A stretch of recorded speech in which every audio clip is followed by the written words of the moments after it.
अब थोड़ा सा लेंदी है। क्वेश्चन नंबर 21 कहता है what is the difference between mastery goals and performance goals. धीरे धीरे क्वेश्चन अलग होते चले जाएंगे। मास्टरी गोल्स क्या होते हैं हमें पता है, 3 प्रकार के गोल हैं, एक है मास्टरी गोल, दूसरा है परफॉर्मेंस गोल, तीसरा है फेलियर अवॉइडेंस गोल। अब आपको मास्टरी गोल के बारे में और डिफरेंस पता करना है, पहले मास्टरी गोल ढूंढना है और बाद में परफॉर्मेंस गोल, दोनों के बीच में क्या अंतर है देखना है। Mastery goals are focused on avoiding failure, जबकि वो फेलियर अवॉइडेंस गोल होते हैं। मास्टरी गोल्स में तो फेलियर और सक्सेस पे ध्यान ही नहीं है, मास्टरी पे ध्यान होता है। Performance goals are focused on gaining approval and recognition from others, चलो ये तो फिर भी हम कहते थे एक बार को। परफॉर्मेंस होता है फर्स्ट आने के लिए। Mastery goals are focused on improving one's own skills and understanding of a task, while performance goals are focused on achieving a high grade और रिसीविंग एक्सटर्नल रिवॉर्ड। ये कल परसों भी बताया था जब हम रणछोड़ दास छांचड़ की बात कर रहे थे, यानी 3 इडियट्स में आमिर खान की बात कर रहे थे, तो वो मास्टरी ओरिएंटेशन था। जब हम राजू रस्तोगी की बात कर रहे हैं जो बस फेल होने से बचना चाहता है, तो वो फेलियर अवॉइडेंस ओरिएंटेशन लर्निंग है। जब हम बात कर रहे हैं किसकी, परफॉर्मेंस ओरिएंटेशन की, तो परफॉर्मेंस ओरिएंटेड व्यक्ति फर्स्ट आना चाहेगा, चाहे रट्टा लगा के आए चाहे कैसे भी, जो कि चतुर रामलिंगम था, रट्टे लगा देंगे बस, है ना। तो महारत लक्ष्य जो है वो अपने कौशल और कार्य में सुधार, मास्टरी पे फोकस होगा, है ना। सक्सेस झक मार के पीछे आएगी, कामयाबी पे फोकस नहीं करना, किस पे फोकस करना है, लर्निंग पे। तो ये क्या हो गया, मास्टरी ओरिएंटेशन गोल्स हो गए, ठीक। जबकि परफॉर्मेंस में आपको ग्रेड या नंबर के लिए आप काम करते हैं, रिवॉर्ड के लिए काम करते हैं, अप्रूवल के लिए काम नहीं करते आप। अप्रूवल मास्टरी में नहीं है, परफॉर्मेंस गोल्स में है। तो certain level of performance with competing with others वो परफॉर्मेंस गोल्स में होता है, मास्टरी में नहीं। तो बी ऑप्शन एकमात्र सही उत्तर यहां बनता है। क्वेश्चन नंबर 22 देखिएगा, ये कहता है स्टूडेंट्स स्ट्रगलिंग विद डिसलेक्सिया। ये क्वेश्चन आता ही आता है डिसलेक्सिया पे, शायद ही आपको कोई ऐसा सेट मिलेगा जिसपे क्वेश्चन ना हो। डिसलेक्सिया क्या है, one of the learning disabilities है। One of the learning disabilities यानी जिसमें रीडिंग एंड राइटिंग में समस्या आती है, मेजरली रीडिंग में आती है, क्योंकि अगर बच्चा बी को डी पढ़ता है तो बी को डी ही लिखेगा, सिंपल बात। तो रीडिंग की वजह से रिवर्स दिखते हैं इसमें लेटर्स, ठीक है ना। तो अब आपको बच्चे को अगर सिखाना है, डिसलेक्सिया वाले बच्चे को, तारे जमीन पर में याद कीजिए ईशान अवस्थी, तो इसको सिखाने का तरीका कैसा होगा ऐसे बच्चे को, क्योंकि सिखाना तो है इनको भी। By encouraging them to study in multiple distractions, distractions तो कम करनी है, डिस्ट्रैक्शंस में तो नॉर्मल बच्चा ना पढ़ पाए। By providing higher grade, special need की तो बात ही अलग हो गई। By providing higher grade level reading text, तो रीडिंग टेक्स्ट और मुश्किल वाले दे दो भाई, उसको नॉर्मली पढ़ने में दिक्कत होती है। Through use of strict punishment, punishment किसी को देनी ही नहीं है, रेप्रीमेंट किसी को करना ही नहीं है, एक ही ऑप्शन बचता है, through systematic phonological training. Phonological training क्या होती है, प्रणालीगत ध्वन्यात्मक प्रशिक्षण। फोन का मतलब ये साउंड, साउंड से रिलेटेड अगर आप सिस्टमैटिक ट्रेनिंग के थ्रू सिखा रहे हैं, यानी जब आप बी लिखते हैं तो बी के साउंड को भी बताते हैं, डी को एसोसिएट करते हैं डी के साउंड के साथ, तो वो उसके दिमाग में चीजें ज्यादा बेहतर तरीके से जा पाती है। ये एक न्यूरोलॉजिकल डिसऑर्डर है, चाहे डिसलेक्सिया हो, डिस्ग्राफिया हो जो लिखने से संबंधित होता है, डिस कैलकुलिया हो जो कैलकुलेशन से संबंधित होता है, डिसफेजिया हो जो भाषा को समझने और बोलने से संबंधित होता है। इतने ही काम के आपके सिलेबस में। The underlying principle of understanding based teaching, यानी वो टीचिंग जो बोध पे आधारित है, जिसमें समझ में आए बच्चे को कुछ, उसका प्रिंसिपल ढूंढना है। Learners abilities and needs are diverse which can not be catered to without focusing on standard instruction. यहां तक बहुत अच्छी बात थी कि केटर करना चाहिए, लर्नर डाइवर्स होते हैं, लेकिन स्टैंडर्ड इंस्ट्रक्शन, यूनिफॉर्म इंस्ट्रक्शन, ना बाबा ना, मतलब गलत है ये। हमें क्या चाहिए, हमें चाहिए differentiated instruction, different method for different बच्चे, यूनिफॉर्म या स्टैंडर्ड तरीका नहीं, सबके लिए एक नहीं, वन साइज फिट्स ऑल नहीं चलेगा। बी ऑप्शन है लर्नर्स आर पैसिव, बच्चे पैसिव कभी नहीं होते, बच्चे तो एक्टिव हैं, है ना। साइंटिफिक लिटिल साइंटिस्ट हैं, अन्य वैज्ञानिक हैं पियाजे के according. Learners can construct knowledge when provided with a facilitative environment to do so, यानी ऐसा करने के लिए एक सुविधाजनक, एक फैसिलिटेटिव एनवायरनमेंट होना चाहिए जहां बच्चे ज्ञान का सृजन कर सकें, जो कि यहां पे ही बच्चा एक्टिव है, बिल्कुल सही बात है। लर्नर्स नो लिटिल, बच्चों को कुछ नहीं पता, सब टीचर को पता है, नहीं भाई, टीचर को क्या है, एक किंडल, एक लाइट किंडल करने वाला होना चाहिए, बेसिकली उसको एक मोमबत्ती की तरह होना चाहिए, ना कि खाली बर्तन से ज्ञान भरने वाला। मैराथन में बात करेंगे खैर इस पे। क्वेश्चन नंबर 24 देखिएगा, ये क्या कहता है, how can a teacher help Aman who is struggling with complex problems develop problem solving skills, यानी बच्चे का समस्या समाधान कौशल को बेहतर करने के लिए कैसे आप मदद करेंगे। एनकरेज हिम टू ब्रेनस्टॉर्म, हाँ ब्रेनस्टॉर्मिंग से out of the box thinking होगी, डिफरेंट डिफरेंट आइडियाज पे विचार करेगा, मस्तिष्क उद्वेलन तो मंथन करेगा और आइडियाज जनरेट करेगा, तो समस्या का समाधान निकाल लेगा, बिल्कुल सही बात है। ब्रेनस्टॉर्मिंग बहुत अच्छा तरीका है। ह्यूरिस्टिक, एल्गोरिथम, ये सब प्रॉब्लम सॉल्विंग के तरीके हैं। Tell him to give up on the problem, कि भाई रहने दो, तुमसे ना हो पाएगा। डिस्करेज करेंगे, रिस्क नहीं लेने देंगे, आंसर पहले ही दे देंगे तो वो खुद तो पहुंचेगा नहीं आंसर्स तक। तो एक ही ऑप्शन है जिसमें बच्चा एक्टिव है, ए ऑप्शन। क्वेश्चन नंबर 25 देखिएगा, ये क्या कहता है भाई, क्वेश्चन नंबर 25 देखिएगा क्या कहता है, फटाफट से समझेंगे। A conducive classroom environment for learning in middle classes centres around, यानी एक कैसा एनवायरमेंट जो अनुकूलित हो, जो सुसाध्य वातावरण जिसको हम कहते हैं, यानी समृद्ध वातावरण, माध्यमिक कक्षाओं में अधिगम के लिए एक अनुकूल कक्षा का वातावरण डैश पर केंद्रित है। यानी एक अच्छा एनवायरमेंट किस पे केंद्रित होगा? डर पे, पनिशमेंट के डर पे नहीं, सजा और शर्मिंदगी के डर पे, तो ये अच्छा एनवायरमेंट थोड़ी होगा, ये तो नेगेटिव है। कोऑपरेटिव लर्निंग पे, यानी सब एक दूसरे को सहयोग करके सीख रहे हैं, तो एक अच्छा एनवायरमेंट है, बच्चे एक्टिव हैं, है ना। सहकारी अधिगम में बच्चे एक्टिवली सीखेंगे। ये क्या है? एक समृद्ध वातावरण कहेंगे जिसमें बच्चा फल और फूल पाएगा, ठीक है। कॉम्पिटिटिव ईथॉस, यानी गला काट प्रतिस्पर्धा है, एक दूसरे से आगे निकलने की बात हो रही है, गलत तरीका। कंडीशनिंग एंड रीइंफोर्समेंट, बच्चे को आदत डलवा दो, उसको रोबोट बना दो, नहीं। B option is the right answer. Question number 26 देखिएगा और बताइएगा।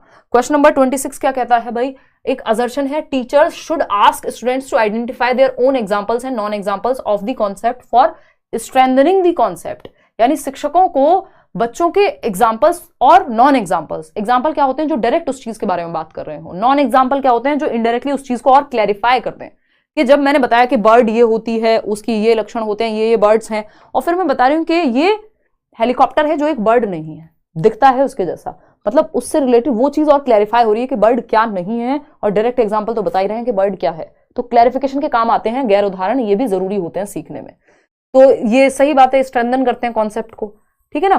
कि जब आप पानी के बारे में बता रहे हैं तो फिर आप क्या निकाल के ला रहे हैं? पेट्रोल ला रहे हैं, और कह रहे हैं ये पानी नहीं है, पेट्रोल पानी से अलग है। पानी के उदाहरण दिए आपने, कहाँ कहाँ पाया जा सकता है, क्या है क्या नहीं, ड्रिंकिंग वाटर होता है, फलाना होता है, और फिर आप पेट्रोल लेके आ रहे हैं, कह रहे हैं ये पानी नहीं है बेटा, है ना। तो नॉन एग्जाम्पल जैसा हो जाता है कई बार। रीजन क्या है? Thinking of examples leads to strengthening of the concept while non examples tend to confuse the student. नहीं भाई, कंफ्यूजन को और क्लियर करते हैं नॉन एग्जाम्पल, है ना। तो ये तो फॉल्स बात है, A is true but R is false, बात सही है।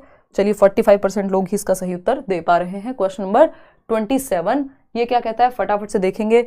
Generate principles of learning suggest that general principles of learning, यानी सामान्य सिद्धांत सीखने के बच्चे कब बेहतर सीखेंगे? यदि एक टीचर क्या करे? फर्स्ट इंट्रोड्यूस द कॉन्सेप्ट, पहले कॉन्सेप्ट बताए बच्चों को, फिर सिंबॉलिक फॉर्म पे जाए and then moves to physical form, यानी पहले सिंबल बताए, कॉन्सेप्ट में पहले सिंबॉलिक बात बताए, फिर यानी डेफिनेशन लिखवा दे सिंबल्स के थ्रू, फिर फिजिकल फॉर्म पे जाए। First discusses what is not known to the student, जबकि नोन टू अननोन जाया जाता है, ये कह रहे हैं नॉट नोन, जो जानता नहीं, अज्ञात को पहले कराओ, ज्ञात बाद में, कोई फायदा नहीं। ज्ञात से अज्ञात जाया जाता है, टीचिंग का सूत्र है, फॉर्मूला है, मैक्सिम है। First introduces the concept overall and then moves on to the intricacies of it, पहले एक मोटे मोटे तौर पे एक अवधारणा को बता दिया और बाद में उसकी बारीकियों में गए। चलो हो सकता है, लेकिन क्या पता इससे बेहतर ऑप्शन हो।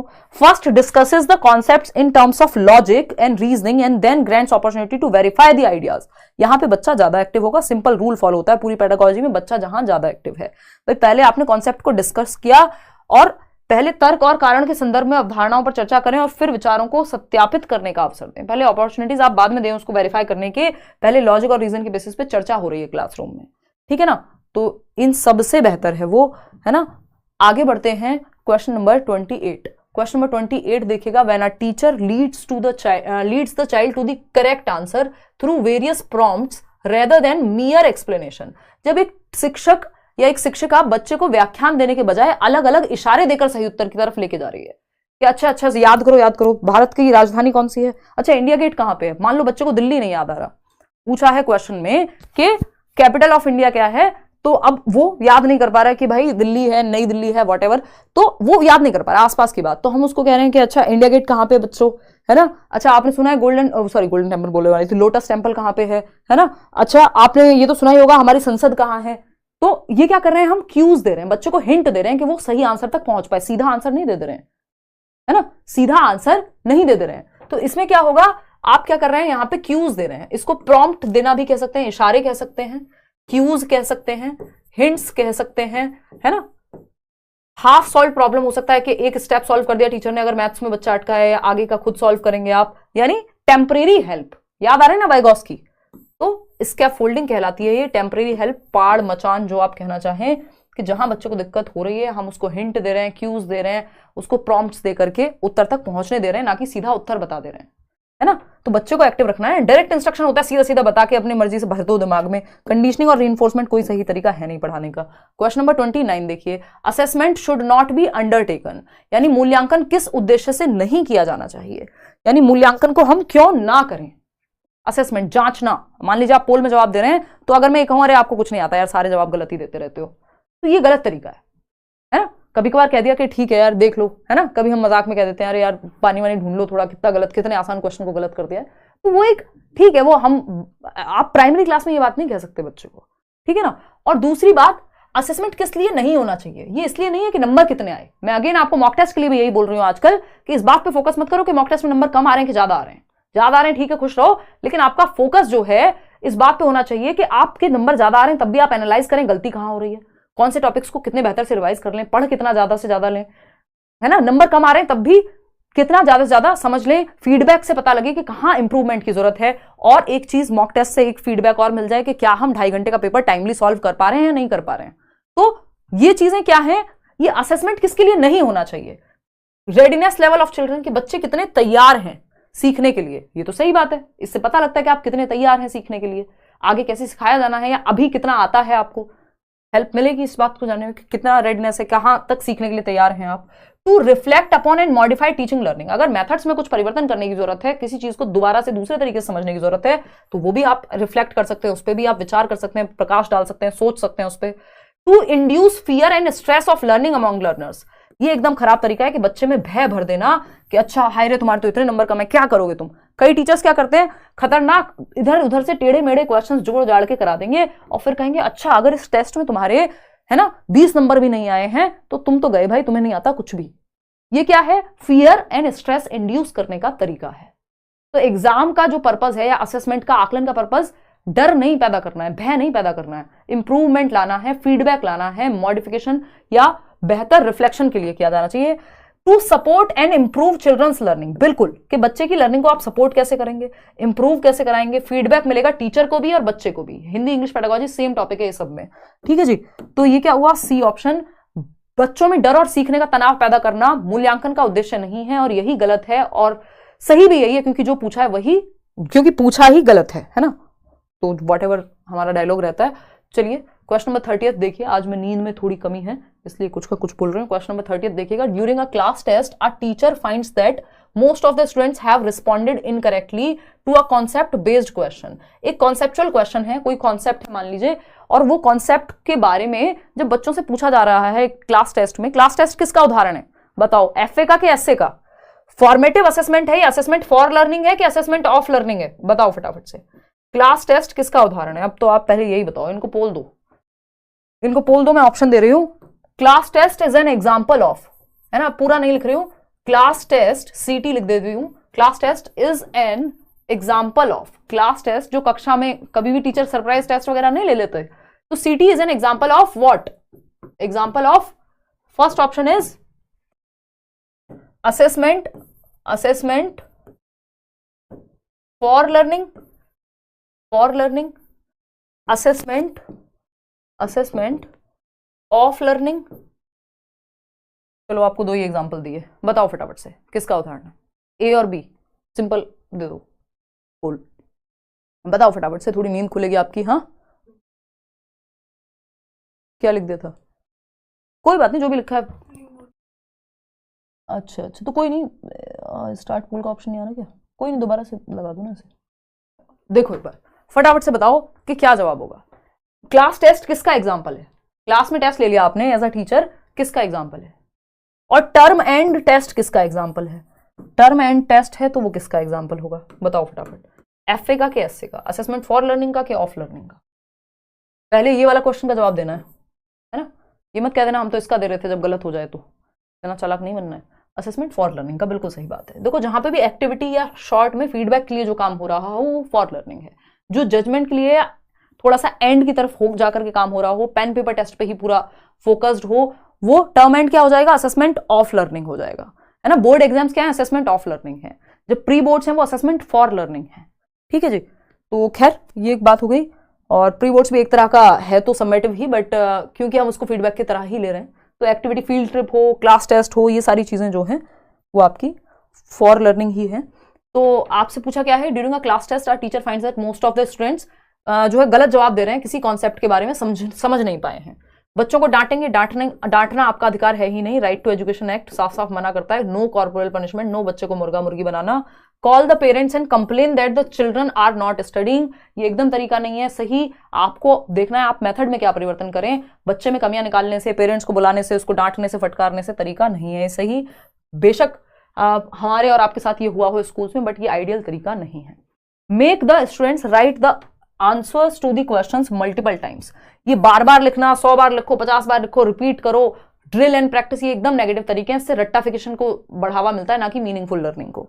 Find out conceptual challenges in the students thinking and teach accordingly.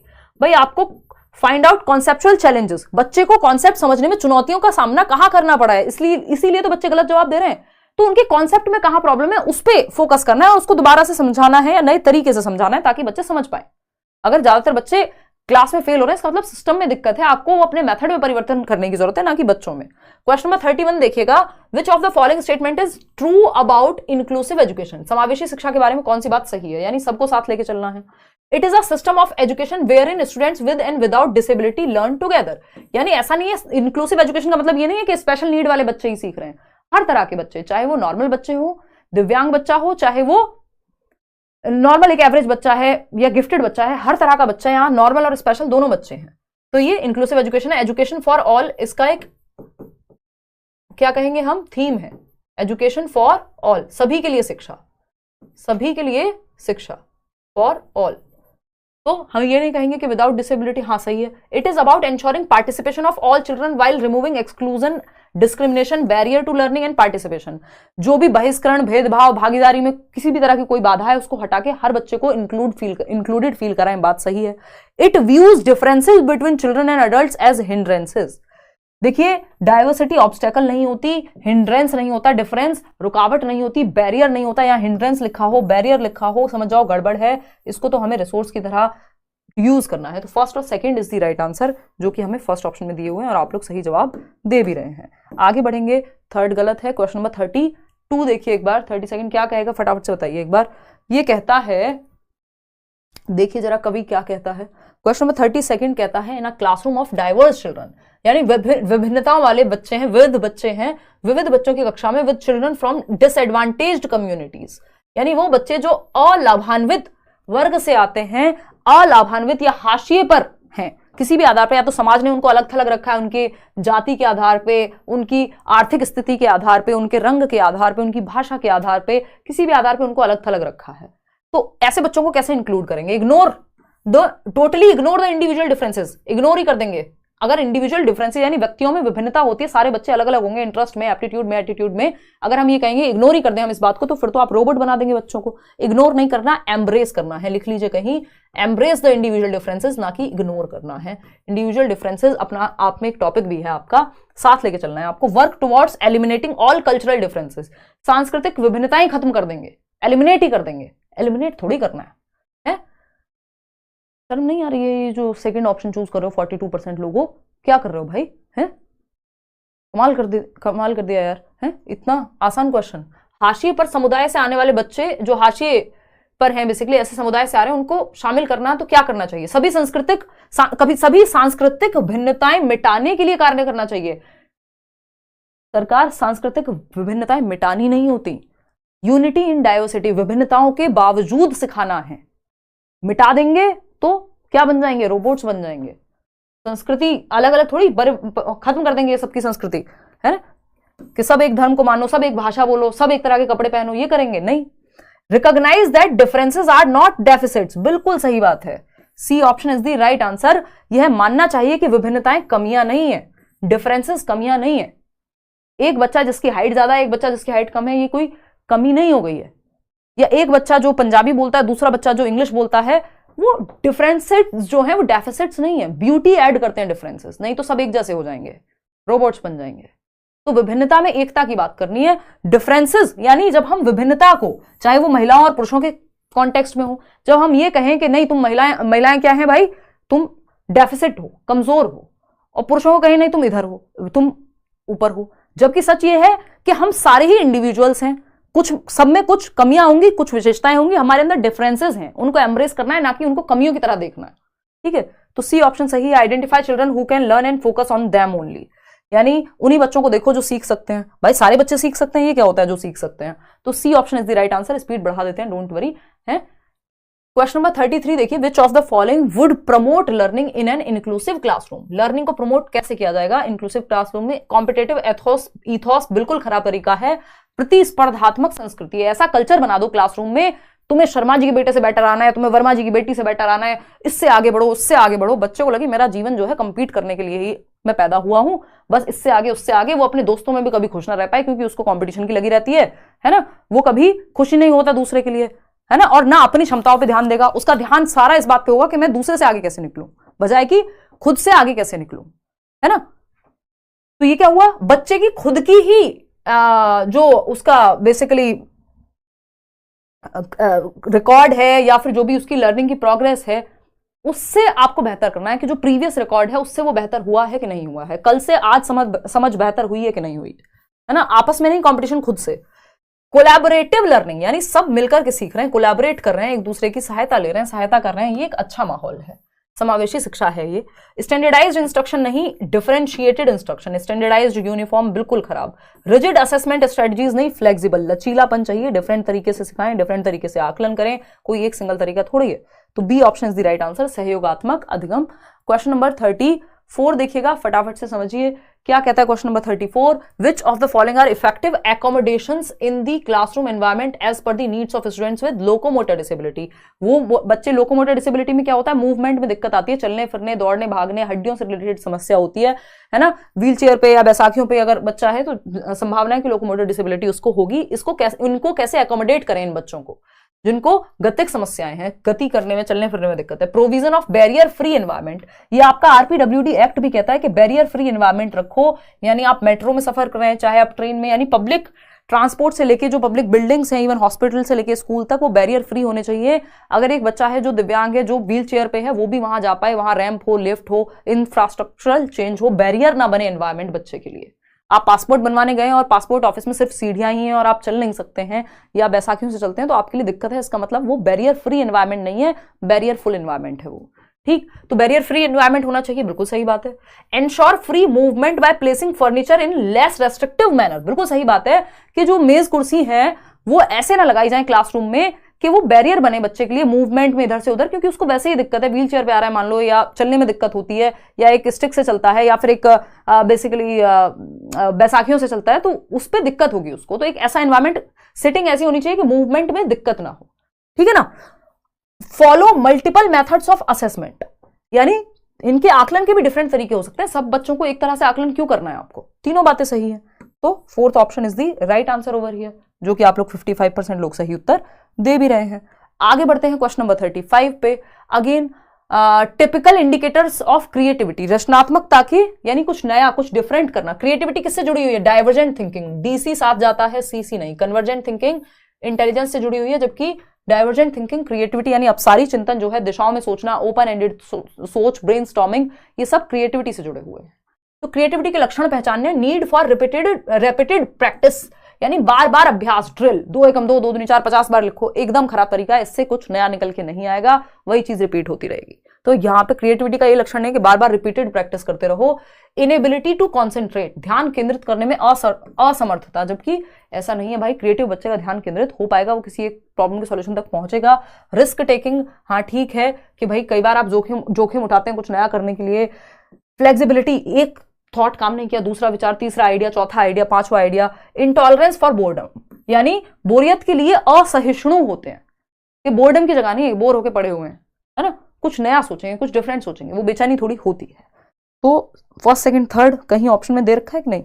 हाँ चलिए, खैर थर्ड फोर्थ फिफ्थ कह रहा है कोई तो, अरे हाँ फर्स्ट सेकंड थर्ड तो हो ही नहीं सकता, सही कह रहे हो भाई, है ना, क्योंकि फर्स्ट सेकंड तो गलत है ना, third fourth fifth, second option is the right answer, बिल्कुल सही जवाब।